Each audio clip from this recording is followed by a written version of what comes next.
Hello everyone watching. Welcome back to the Dieterich Lab at University of Maryland, Baltimore County.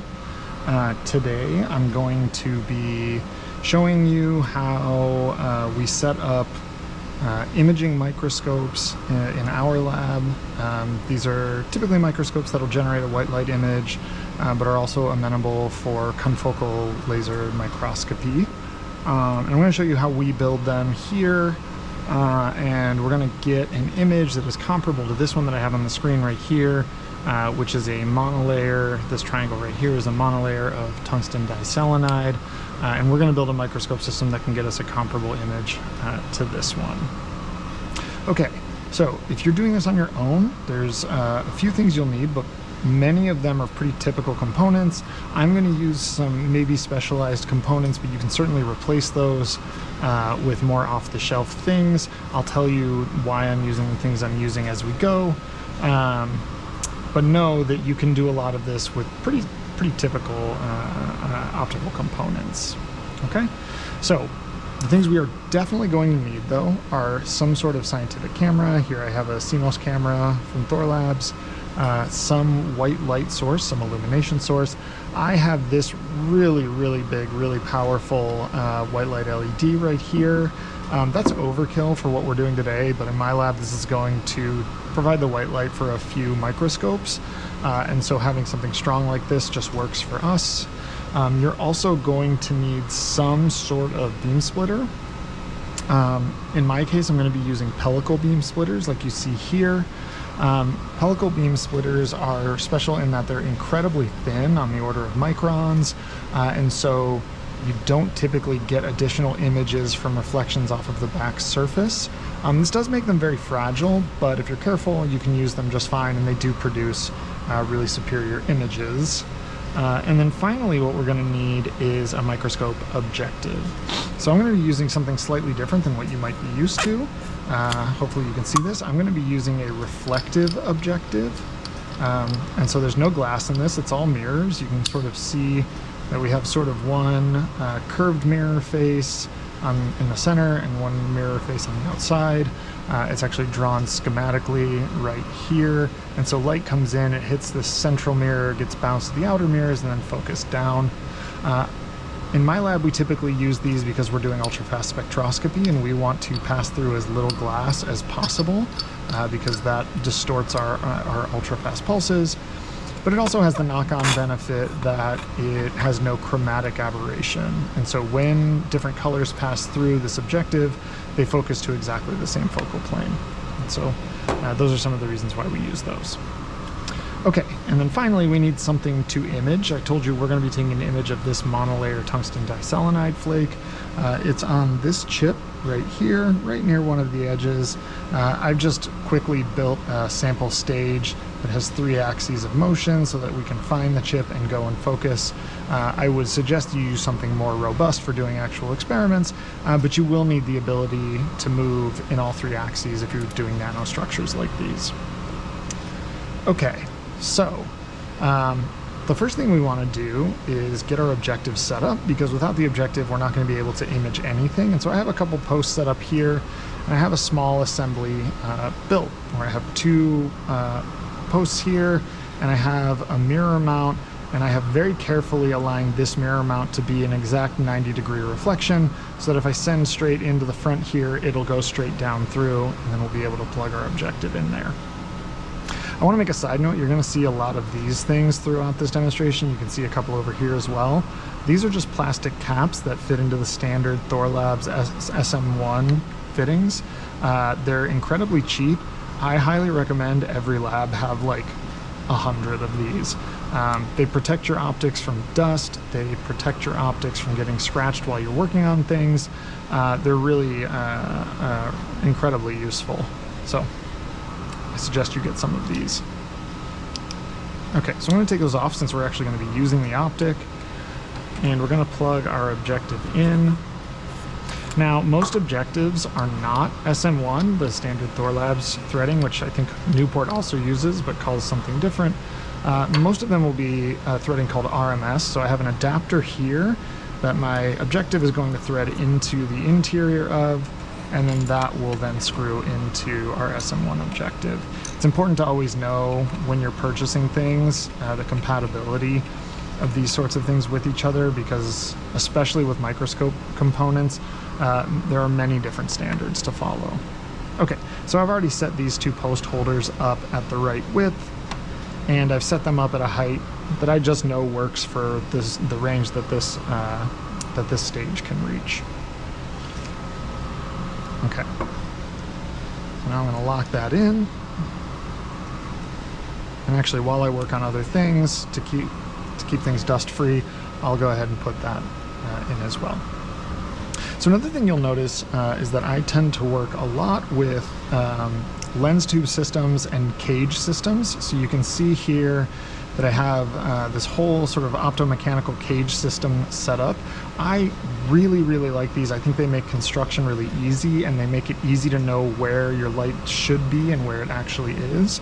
I highly recommend investing in some of this and getting your students, or if you are a student, getting yourself used to working with these, because I think they're really useful. So what I have in here is actually another pellicle. In here, you can sort of see in the housing there that I have another pellicle beam splitter. If I open up this last little port, you should be able to see my finger there. Yeah, so I have another pellicle in here. The reason I need two in this instance is because we're not just building, or I'm not ideally just building a white light imaging setup, but also something that can be used for confocal microscopy. So what this initial pellicle is going to do is going to send half of, excuse me, is going to send half of our white light source to the sample that we're trying to get an image of, and then when that reflection comes back, it'll send some of that to the camera. Okay? So what I've done is I've just made sure that these collars on the microscope and on the imaging components are set to the same height, so that when I put my system together, everything is at the same height. This is pretty easy to do. If you just take these cage rods and plug it into the front of this piece, you can sort of adjust the height. Okay, and then I've set up two post holders here I can slide my system down into, because I know I sort of want my light source to be close to my objective, and now I can sort of build everything around that. Okay. So the next thing I'm going to do is I'm actually going to bring my light source in. Again, this thing looks pretty large and pretty heavy, but it's actually quite light. And so I have no worries about the system being able to hold it up. But just to be a little careful, I got one of the thicker sort of cage plates. You can see that it's a little bit thicker than this one. And I'm just going to screw this onto an adapter that I also put onto this white light source. So I'm going to do that until it's tight. And then I'm going to come in, I'm going to take this dust cap off, and I'm going to bring my component in here. Okay, and this is one of the reasons I like using these cage systems, is everything just slots in nice and neatly. And I also know now that my white light source is aligned to this optical axis because it really doesn't have any other choice. You know, it might be off by some small amount, like a degree or so, but it's primarily aligned along the axis that I'm interested in. Okay. So I'm just screwing in these set screws to tighten my light source on now. And just make sure that it's held in place firmly.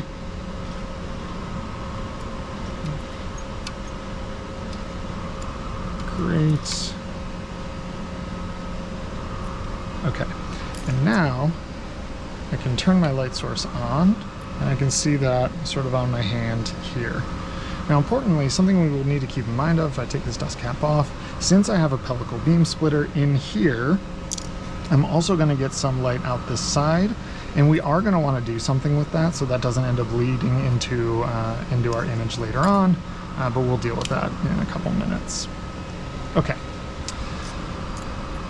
so we've got our light source in place now. The next thing we want to do is we want to get our pellicle into place such that we're sending light into the microscope system, or the microscope objective. So I just had this sort of in a holding spot over here. I'm just going to unscrew that, and bring the entire assembly over. Again, be very careful with these pellicles because they are quite fragile. Okay, I'm going to stand up and take a look down, and I'm just going to try and position this such that my pellicle is at the intersection of this line where this optical axis is and this line where this optical axis is. And I'll screw it into place when I think I'm fairly close. We'll be able to make adjustments in a minute. Okay, so I'm going to screw this down. You'll notice I also have my pellicle on a motorized flipper. This is because in our experiments, there are times when we want to image the system and see where we're at. And there are times when we don't want any imaging optics in the system and we want to just be able to send our laser beam in. And so we use these filter flippers to kind of bring that pellicle in and out as we need it. And so if we look, we can also see that our white light is now onto the mount where our objective is. If I take this dust cap off, I don't know if you'll be able to see this on the camera, but I can see there's a spot on my sample, a dim white light spot. Okay. So what I can also check now is I can take this final dust cap off and I can see if I have any light coming through sort of back reflected from the imaging system onto the pellicle and then split from this pellicle this way. And it should be pretty dim. You probably can't see it on the camera, but I can see just a touch of light, which does mean that my system is at least roughly aligned, and we can put our camera on. So I'm going to turn this light source off because we don't need it while we do this. There's an important note about our system here, and that's that we're using what's called an infinity corrected microscope objective. And what this means is that the back focal plane of that objective is effectively infinity, or in other words, that it sends a collimated beam of light out when the reflection comes back, okay? What this means then is that if we were just to send that image to a camera, we're not in the focal plane of any optical system, and so an image won't be formed. And so that means that somewhere in the sort of optical imaging system, we do need a lens to form that image. Now there's a lot of different things you could choose to use here. I think the cheapest and most obvious example is just some regular thin lens or even some achromatic doublet. And these will work, but they really aren't corrected for the kinds of imaging application that we're doing here, and so will oftentimes lead to significant distortions in the image quality. In particular, you'll get things like vignetting or distortions around the edges where the lens is not sort of perfectly tuned to this white light source, and we'll get chromatic aberrations where the focal planes of all the different colors will be slightly different from each other, and it would be hard to get a really nice sharp image. So what I'm going to use instead is something that is very specifically made for this purpose. This is called a tube lens. This one's from Thor Labs.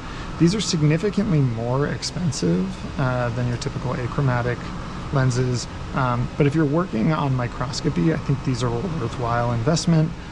They really, really do provide a much, much sharper image than a typical lens would. So I'm going to put this lens in. Obviously, my threadings are not the same here to here, so I've got an adapter, and I'm going to bring that in to put it on my system. Now, an important thing to keep in mind is that the tube lens has a specified focal length. The objective is also designed to work with a tube lens of a specified focal length. So in this case, it's a Thor Labs lens that has a 200 millimeter focal length. Thor Labs objectives, like the ones I'm using here, are designed to work with that tube lens focal length. And so this whole system is designed to work together. Now, other tube lenses will work, but the magnification of this lens is stated such that you get the stated magnification when using the appropriate tube lens. So if I look back at the spec sheet here, I can see that it has a listed 40x magnification.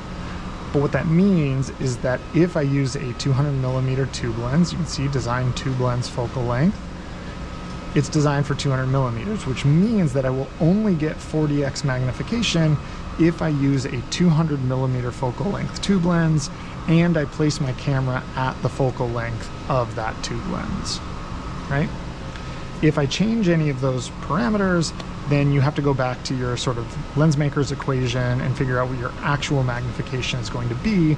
And this is one of the points that gets a little confusing with microscopy, because lots of manufacturers will have different specified tube lens focal lengths. Some do 180mm, some do 160mm, Thor Labs and a few others do 200mm. So just make sure if you need a specified magnification that you're keeping the design principles of the system in mind. Now, I also have a couple of lens tubes that I'm going to put on here that should give me about a 200mm tube length. Okay, so this is two 50mm tube lenses, or sorry, lens tubes. Then I'm going to put another adapter on the end of this.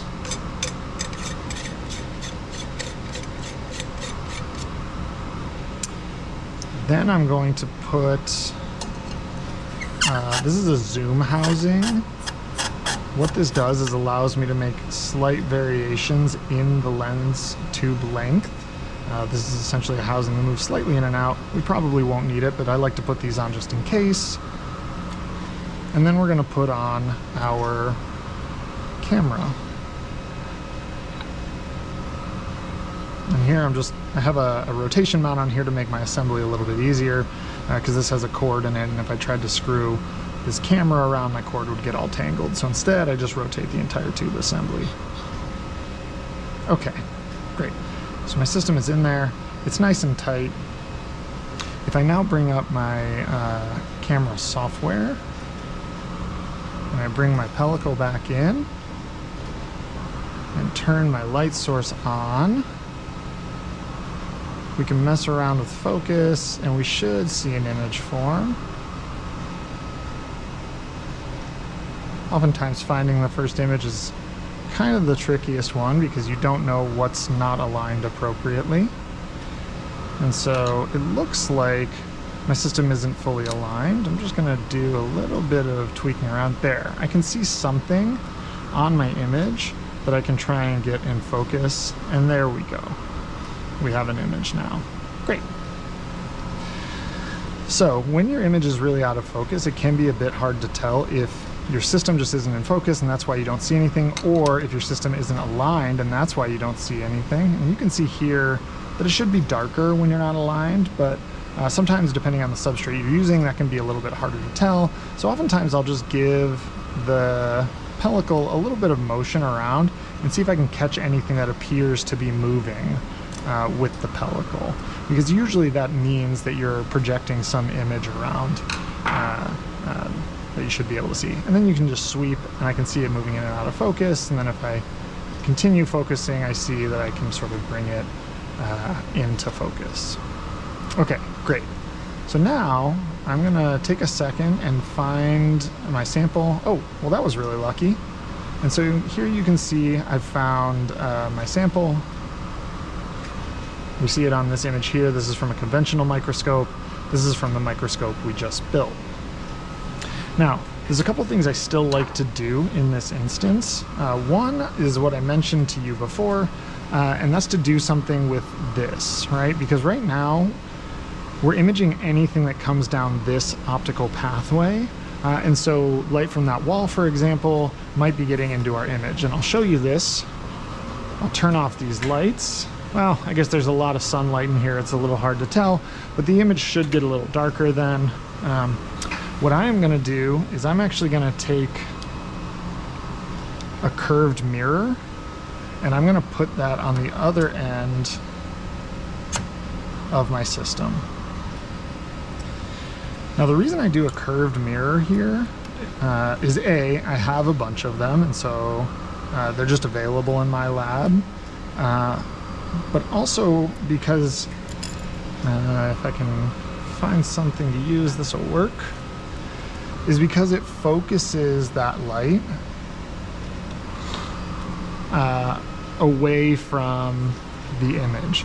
And so now if something comes back through here and goes towards my camera, it's also going to be getting focused, and by the time it makes it to the camera, it should be so defocused that it doesn't really play any meaningful role in our image quality. Okay, great. Okay, so one thing you can see, which is something I would technically want to fix in my system, is you can see that when I focus the system, one part of the image goes out of focus before another. And you can see that my image isn't perfectly sharp at all points in the image. What that likely means is that my platform is not perfectly level with respect to my imaging system. And that's okay. You can see that I've sort of put something together loosely, and it's not expected that it's going to be perfectly flat. If I were building a proper imaging setup, what I would want to do is not use some hanging platform like this, but some flat platform that's more flat. But you can see as we run in, we can at least get part of the image to be very nicely in focus. And if we had a flat substrate like that, we would expect the whole thing to be nicely focused. Okay. And I want to say that we have pretty good sensitivity here. I mean, this is a single atomic layer of WSE2, and we can see it really clearly in the image, which is great. Okay, now, this is a nice image. It's clear. I can definitely use this to find a sample and to locate my laser beam on that sample. But you may want a larger or smaller field of view in this image. And so how do we mess with the magnification? So I told you that I built this setup in such a way that we should have a 200 millimeter focal length. Ooh, okay. I actually was supposed to put one more on there. That's actually fine. So this is actually not a 40x image right now. This is a slightly higher magnification because I don't have my system set up at 200 millimeters, as you can see on this measuring tape. That means that this image is slightly higher magnification than 200 millimeters. And in fact, if I take this measurement, we're more at 15 millimeters, so we're probably about 1.5 times, maybe 1.25 times the magnification that we should see by the spec on this objective. Okay, so if we want to change that now, what we can do is just change the length of this tube lens, right? Because if I think about this lens, it's taking my image and it is shrinking it down. And so the focal spot is here, and that's when the image is going to be its smallest, which is the specified magnification of that objective. But if I take the image anywhere else, then the image is going to appear larger, and so that's how I can sort of tune the magnification in my system. And one thing to keep in mind is as you make your image larger and larger and larger, you're distributing less light over each pixel, and so if you're dealing with low light levels, you may not be able to sort of infinitely zoom in. But if you have plenty of light like we do here, you can see that I can get a really bright image, and we can sort of zoom in and out by changing this optical tube lens length. Or sorry, this lens tube length. Actually, maybe before I take this apart, let's do a quick drawing on the image so that we can actually see the change in the magnification. So I'm just going to take this pen tool, and I'm going to trace out the sides roughly of this triangle that defines this region. And now we'll add one more of these these lens tubes to the system, and we should see that the magnification goes down by a proportional amount. Okay, so I'm going to screw this in here.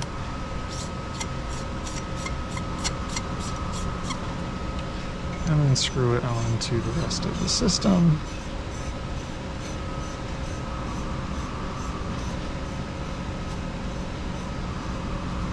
Now our system isn't getting a perfectly collimated white light source. So you'll notice that what was in focus before is not exactly in focus now. If you could find a perfectly collimated white light source, that would not be the case, but That's not really a realistic thing to expect.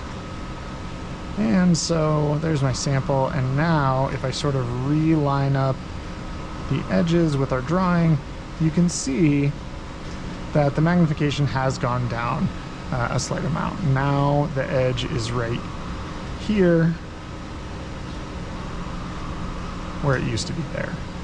And this is really how you want to scale your magnification. So if you're running into issues where your field of view is too large or too small, this is really the easiest way to change this. This is also one of the reasons why I really like to work with lens tubes in cage systems. It's very simple for me to change these parameters around and get something else that fits my needs in real time. Okay, so the final component then for these experiments, in my lab at least, would then be to couple in a laser source that comes through this pellicle on the back side and then goes onto the image. Then you would see a laser source on this image, which you could move around and align and know exactly where your laser source is on the sample, flip out the pellicle before taking your measurements. I don't have a laser source that's easily moved onto the bench like this, so I'm going to leave it here. But hopefully this was helpful if you're building up microscope setups. And if you have questions, you can leave them in any of the comments sections. And I want to say thanks for watching. We'll see you guys next time.